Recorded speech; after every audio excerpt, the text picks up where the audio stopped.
Welcome to the Friends in Business podcast with your hosts, Ben Wright and Jemimah Ashleigh.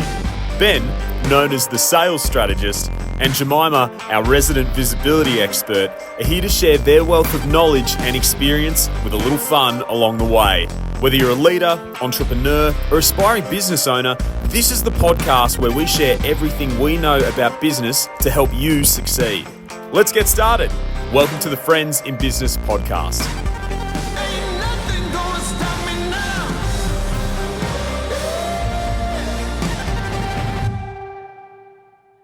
Hey, Jemimah, how are you? Oh, so good, Ben. How are you? I am good. I'm very good today. We had a little false start when we were trying to get set up, and that is we have this beautiful location, and I think we said at the start of our podcast journey that we wanted to make sure we always recorded outside because there's I think it's great for us. It certainly helps me be more relaxed and deliver better thoughts, but it's also just really nice to look at and one of the key reasons that we're recording up here. But we've got one of my fabulous neighbours, and I live in a street where it's the best community experience that I've ever had, but they're building a great big house and the builders are being a little bit noisier than normal today. So we're pretty confident that there's going to be no background noise, but if you hear a hammer or two, that's Steve's got to build his house, and we're fine with that. That's our neighbours, Lloydie, building out his house.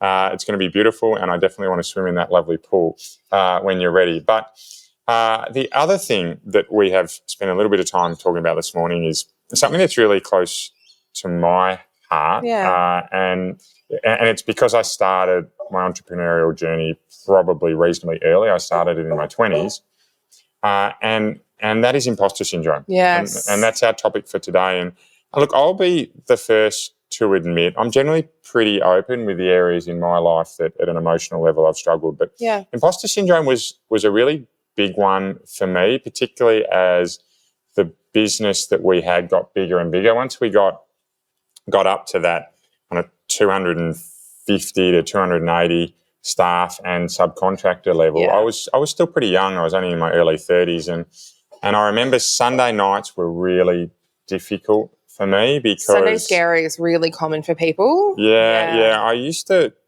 really struggle on a Sunday night with anxiety and worry about how I was going to stand up to what was needed the next week. I had absolute confidence in my ability. I don't think it was an issue around there, but the imposter syndrome came from whether or not the rest of the team saw that same confidence in my ability and how I could lead them. In particular, I mean, a lot of these people were older than me. They were more experienced than me. Yes. And we had a really smart group of people in that business. It was, of those 250 odd crew that we had, there was 80 to 100 of those that were really well educated and intelligent people, and often our subcontractors were business owners who were very successful in their own right. So I have definitely struggled. And you look at it and just go, what am I doing here? And people are listening to me and relying on me, and it's super common. Yeah, and look, I think to round it off, it was never an issue around whether or not I thought I could get there and do it myself. It was more whether or not people would follow what I was putting out there. Yeah. So this is one for you, Jemimah, that you're going to lead today around imposter syndrome. So let's get into it. So I deal with imposter syndrome on a regular basis with a lot of my clients, and I certainly have had battled my own demons with this. When I started a business after coming out of law enforcement, everyone's going, well, what do you mean? I was very niche and an expert in one specific area, and suddenly I'm playing in a different area. I also happen to be born with, and I don't know the actual genetic term for this, but I was born with the how hard can it be gene, which means I just look at something and go, I think, and I have enough delusion that I, for the most part, could learn how to do something. And that has made me extremely delusional, but also very lucky in many ways, because sometimes it overrides the imposter syndrome. I talk to my clients about this almost every week. This comes up with someone, and this comes often from, I've been nominated for an award. I've got a TV interview. I'm going to be speaking at an event. That's a really big deal. And they come to me and they say, I feel like an imposter. I feel like I shouldn't. Why am I the person doing this? And the first thing I always say to them, you feel like an imposter probably at that point because you are. you actually haven't generally done the thing that you're nervous about doing. I can tell you, Ben, and I don't know a lot of this part of the story, but I can almost guarantee you that you at that point were really paving a new path. This was like these new teams and these new contractors for you. This wasn't a well-trodden path. This wasn't the everyday Monday. This was you were making decisions as you were going along. Yeah. I mean, the business was growing really quickly. Yeah. We're doing a lot of things for the first time, yeah. I have a lot of conversations with a lot of leaders that are like, I just feel like I have no idea what I'm doing. And part of that is because you don't. You actually don't know what you're doing at that point. And that's not necessarily a bad thing, but that's where we need to take stock. I have a really great example of that I use with my clients, and I hopefully this is really helpful for our listeners and maybe Shia as well. But we record in Noosa when we do these podcasts. They're amazing. And one of the things is you have a pool. And one of the things that I'm always so excited, regardless of what time of year I visit, I'm getting in. Like, we have to do this at a pool. Do you know when, and I know that you're an avid swimmer, you know when you jump into this pool water for the first time, you've had a really, really hot day, you spent the whole day out and about, it's really warm, and you get to the pool and you've got your swimmers on and you jump in, and for that first 5 seconds, what happens when you hit that really cold water? You're normally cold. Really, and it like knocks your breath out of you, takes your breath away for a second. And then what happens after about 30 seconds? Well, you normalise. Yeah. Yeah. And this is what I like to say about imposter syndrome. Imposter syndrome is when you've usually been in the normal warmer temperature and suddenly you find yourself at the water's edge and you're having to jump in. You will have that second where you're like, my heart is definitely going to stop. And when you've gotten in very cold water, and I know a lot of our listeners do a lot of the cold plunges and deep plunges and all for that. But there's that minute where you're like, it is violently difficult across your body. And this is what I think imposter syndrome is. You're doing something brand new and you're getting a physiological reaction. So today I want to go through the types of imposters that exist out there, because I think there's actually a multitude. You've actually nailed one of them perfectly. And also kind of give some tips about what you can do when you hit that water and it does take your breath away a little bit. So the first one I want to talk about is the perfectionist. This is the person who it has to be right 100% of the time. And I will guarantee that's probably where you were footing in. This is like, everyone's going to catch me out. This is like, I have to have this perfect. Whereas more experienced business owners, I know that you as a leader look at people and go, you make a mistake, we're going to fix it. Everyone is that forgiving normally, but we are so hard on ourselves. Perfectionists, they are probably the most common. The second one is the superhero. They're the person who maybe also scaled a little bit quickly and feels like they need to now know everything. Good leaders know that we have gaps. We know when I actually don't do a very good job of that. I'm going to get some help here. We're the ones that go for the reach for things like that. Does that make sense? So we've got perfectionist and we've got superhero. Yes. The next one is the natural genius. This person is unfortunately the most dangerous in this scenario because they're the most difficult, because they're the ones that won't own up to it and go, I'm having a hard time here. Natural geniuses are people above IQ 130. They're the people who have always had it come very easy, who suddenly run into, and we can be a hybrid of all of these, suddenly run into, I don't know how to do this. I actually have no idea what I'm doing. And for the first time, generally in a high performance space, they now need to ask for help. Right. Yeah, okay, makes sense. Yeah, doesn't it? The next, the soloist, the person who's always done it by themselves. You know that person? Yeah. So it's every business by themselves, never does anything else. The Lone Ranger, we call them. A little bit dangerous because they will not ask for help. They're not coming up. They're going to try to figure it out, and they're in that pool by themselves and usually drowning. And finally is the expert, the one that's always known their things. Right. I've always known this, so I would never not know this. Why would I not know this? I can figure it out, and suddenly they can't. And they're drowning in that pool, and that's the problem. Okay, so we've got the perfectionist. We have the superhero. We have the natural genius. The expert.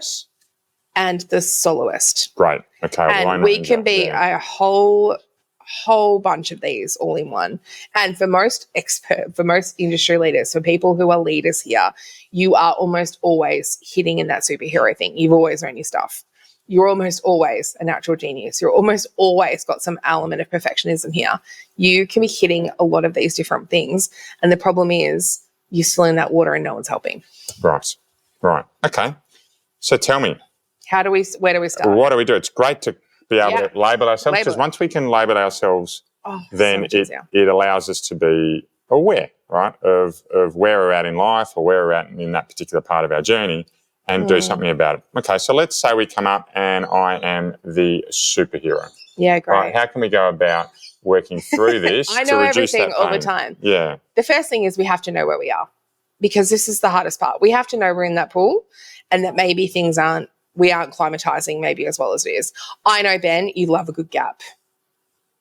I love a good gap. You love identifying. Yeah. We need to know what that thing is that's stopping us from getting our head above water. Right. We need to know, okay, I've actually got a knowledge gap here and we have to acknowledge it. And this is often, as you would know, one of the hardest parts, because if you've got a natural born genius who's always that person who always knew everything and is suddenly going for often the first time, I actually don't know how to do this, or I can't figure it out, or I'm stuck here. You suddenly have these people who are extremely, extremely talented, naturally going, I don't know.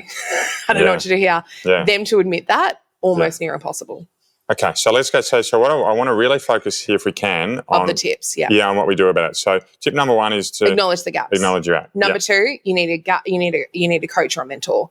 This is where people that you need to be able to go to. We all need, and it is quite exhausting the amount of people I have to say, well, who is your support system?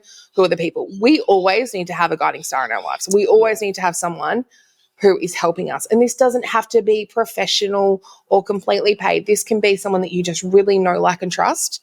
But go to them and say, hey, listen, I've got this problem. I've got this gap. We need to know we've got a gap. And secondly, we have to start acknowledging it to other people. So if I just take people on a paradigm here on a journey around your types of support and pros and cons, right? So we're going to have, if we're starting at the real base level, support is going to be family and friends. Yes, They know you the best, but won't always have the specific subject matter expertise to be able to help you. But as we say, a problem shared is a problem halved. Yeah, but they know. So immediately just going, I think I've got this gap here.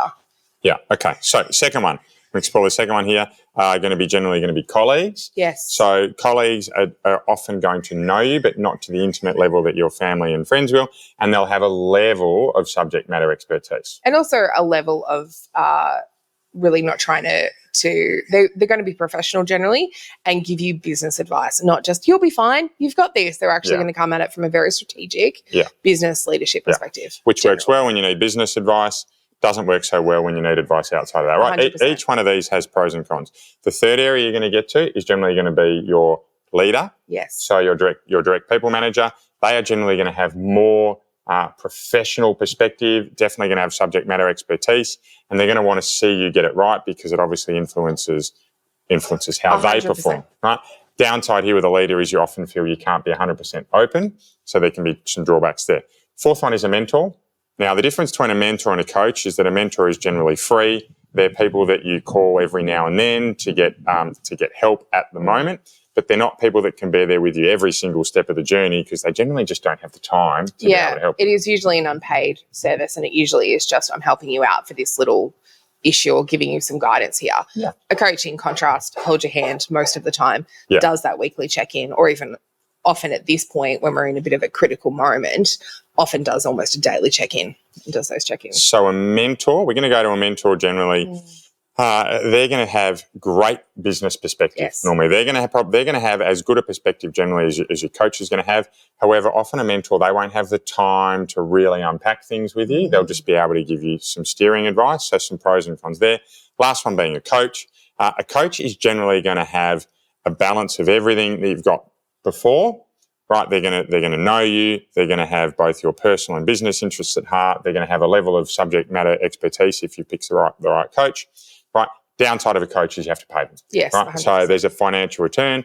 Generally, the upside from a coach is higher, but your financial contribution is also higher. So there's 5 stages around your support crew. And sorry to jump in, no, it's because fine. once we've identified the problem, we're talking about the second point here, which is to get yourself some support to work through your imposter syndrome. All right. At this level, one of the key things I recommend people do is they start to put a list of accomplishments. If you're having the real moment where your head is not above that water in that pool, all of a sudden, I would recommend really strongly at this point, as you're working with your mentor, coach, support system, to actually itemize. Who are you? What have you accomplished and what have you achieved? As leaders and experts, we are terrible at remembering this stuff. I listen to people read my bio and I'm like, I've done some things. That's pretty impressive. And then, I'll lock myself out of the house tomorrow. And we are human. We forget this stuff because we deal with the thing. We've done it. We've accomplished it. We move to the next thing. Yeah. So this role, a really practical tool at this point with a coach, mentor, or support is itemize. This is what I've done. This is what I've accomplished. This is what I've managed to do. And when we have those really quite intrusive thoughts at that point, sometimes going back can be really, really helpful. Okay, great. Number 3. Cool. Keep going. Control what we can. Figure out what is in our control. So at that point, often there is an education gap. And when we have that mentor and that coach and that support system, we know there's a gap. We've started talking about it. It's now like, how do we fill it? How can we go and actually make changes to that? And sometimes then that's talking to a sales strategist. Sometimes that's getting other people involved in the business. Sometimes that's bringing on a 2IC at that point, especially when we're scaling, especially around when we have bigger scale items happening and we're really doing this unplanned path. That's where we need that guidance coming in. Okay. We prep that list. We check it regularly. We figure out what our gaps are and try to really fill it. Okay. So number 1 here we're talking about is acknowledge where you are. Acknowledge where you are, for sure. Number 2 is all about sitting down and getting some help. Yeah. Right? We spoke about kind of 5 areas you can get some help from. Number 3 is to list your achievements.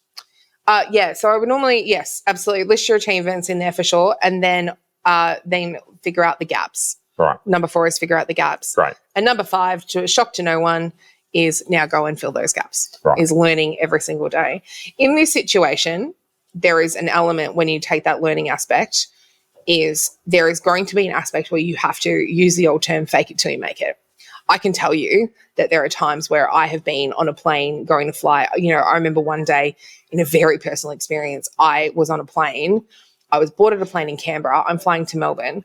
I'm going to be speaking at the Melbourne Convention Centre to 2,000 people. I have a keynote and I'm waiting for them to call me and go, we've actually booked the wrong person. Sorry. Like, on what planet am I going to be on a panel with Barack Obama's senior advisor, Valerie Jarrett? Who wants to hear what I've got to say in relation to millennials in the workforce with this woman? Are you joking? And I remember thinking, what's happening? And all I did was I really went through this process by myself. I was like, what's the gap I'm feeling? I've never done something like this before. Itemize. Was I the right person to be here? What support can I get? I'm on a plane. Not a whole lot I can do before Wi-Fi. I was on a plane, showing my age a little bit there. Then it was, well, what are the gaps here? What do I need to actually know? I read through my list. What am I great at? And then I was like, now I have to run towards it a little bit. Ball to a storm. Okay, fantastic. And look, I the fake it till you make it term, I generally will try to run with you're paid to learn. Yes. The fake it till you make it just has connotations for me that can be that snakeskin type of salesperson. Even though it's very, very common, I prefer to say, do you know what? Sometimes we're on a journey where we're actually getting paid to learn and improve. And the reason I like that is because for most people, when you recognise that you're getting paid, it gives you that level of accountability to say, right, I need to step up to the plate. Yes. I need to step into the shoes I want to fill. I need to picture myself 12 months down the track and start to behave like I'm already at that point. Yeah. So I really like that. So we've got your 5, let's have a look. Your 5 types of imposter syndrome. Your superhero. Yeah. Superhero, perfectionist, soloist, yes, natural born genius, and your expert. How to know everything. Okay. So if you can label yourself as one of those, then you get to know where you're at. All of them. Let's be really clear. We'll often find little aspects, perfectionism, particularly with high performance leaders, that the high performance anxiety that we get. I have to do this. I have to do it now. And it won't look like normal anxiety. Let me be very clear here. When we have those, you might find yourself in all of those. It's really important to acknowledge you might find yourself in all of these. Okay, excellent. So that then moves in terms of tips of improving, that moves into step number 1, which is to acknowledge where you are. Step number 2 is to get some support. Yes, absolutely. Right, and whether that be friends and family, colleagues, leaders, mentors or coaches. We've got 5 avenues there, nice and easy. Yeah. Number 3, once you've got that support, list is the gaps. List your achievements. List your achievements. Excellent. So these are the things that you've done and you're good at, which should give you some confidence. And it should really take away that little voice that we all get that goes, you don't know what you're talking about. Well, actually, There is a bunch of evidence. And, you know, Ben, there's ways of doing this, and something I teach is not just a list. Have a brag file on your computer. Have all the podcasts you've been on, all the accomplishments, all the things you've done, the great testimonials. Yeah, the moments when this hits. Go and look at there it is. Yeah, even record a little audio that you can play back to yourself. All right, so I've identified achievements. Next one's gaps. Yes. So where are we at? Need to do the gap here. Yep. Excellent. And then your lovely phrasing. So we have to go and fill the gaps. Fill the gap. Perfect. Okay. Love it. All right. Some nice chunky things there around imposter syndrome. For you, big tip, number one tip to focus on from the day? I would say I really want to see people creating that sort of almost like a brag bar for themselves. I want you to have that list of accomplishments ready to go. The one thing about imposter syndrome, when you were thrown in that pool, it's quite insidious. We may not necessarily know it's coming, and it may hit you unexpectedly. It can be when things are going very well. When you take that next step, you've got that new hire, you're doing the cool stuff. It can sometimes throw you a lot quicker than I think people realize, and can take you down harder. Having that prep stuff ready to go for that brag bar and having that folder of those list of accomplishments can absolutely take this from being an extremely negative experience to being one that just happens.